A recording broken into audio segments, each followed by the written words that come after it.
surrounded by water as her barrier. Popularly known for her history, she's been through a lot. To take you back to time, young, beautiful, and naive, she attracted unwanted suitors who took her by force, taking everything she had. Her children to serve as machines for their parents back home, then her land and making it home. For years, deprived of her needs and wants, given wrapped up packages that couldn't suffice to the least of them.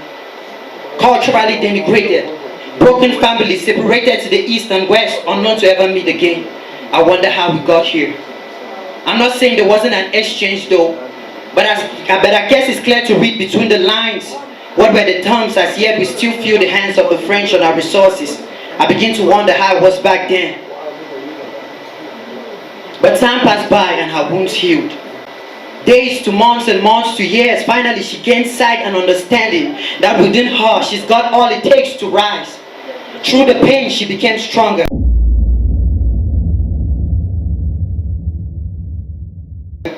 From pressure she became diamond and she glitters.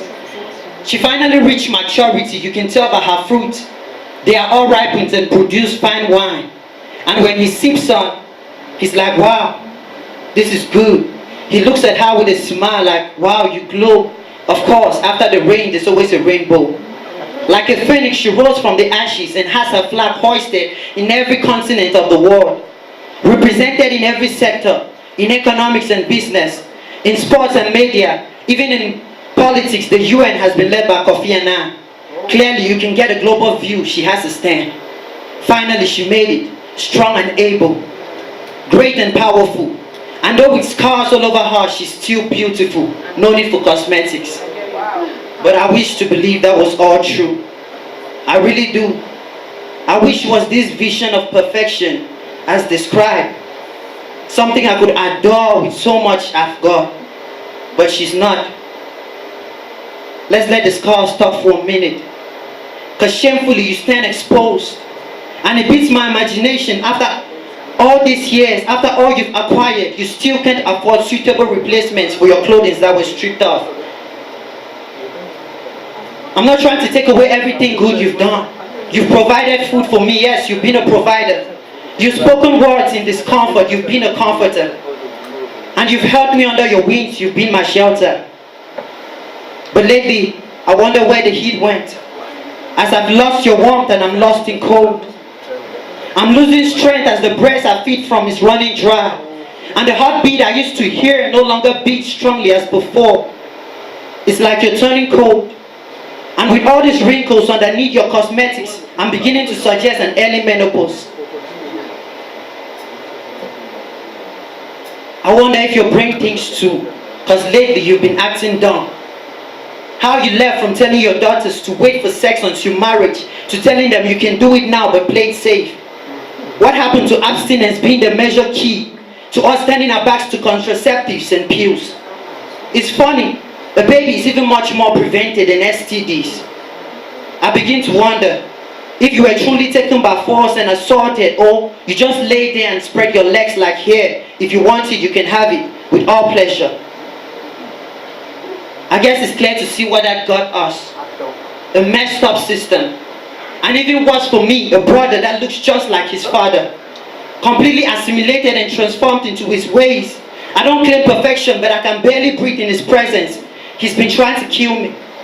But stands boldly to proclaim us one and indivisible. I wonder when. Is it when your both husbands tore us apart?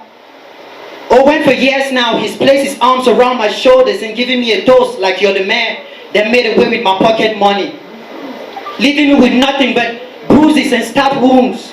He's made red the color of brown. I walk on with bare feet. My soul is grieved. I feel bereaved. Meaning evades my nostrils when I breathe. I should be crying to you, but you're in need of help too. So who do we look to? In this darkness, where do we find light? Your husbands, they're the ones who started this in the first place. I doubt how much they can aid. And yes, I've tried to get their attention, but every time they turn it into a mundane conversation, giving me a deaf ear.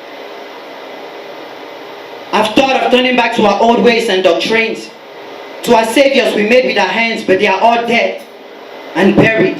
And those who still stand, they are deaf, dumb, and blind. and can't help us. But I'm glad I found your creator. And he said these words, if my people who are called by my name shall humble themselves and pray, purpose to seek my face and turn from their evil ways, then I, their God, will hear from heaven.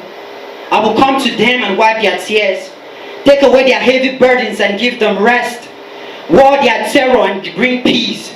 And if what it takes is antibiotics, analgesics and antipyretics to subside the fever and kill the pain, I shall heal their land.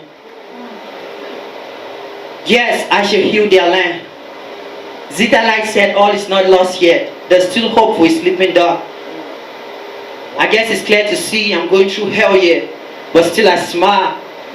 Because when pain is your mother, you love her even with tears in your heart, in your eyes, and hope in your heart that with it all, through it all, with God, you can only get stronger. Africa, thank you.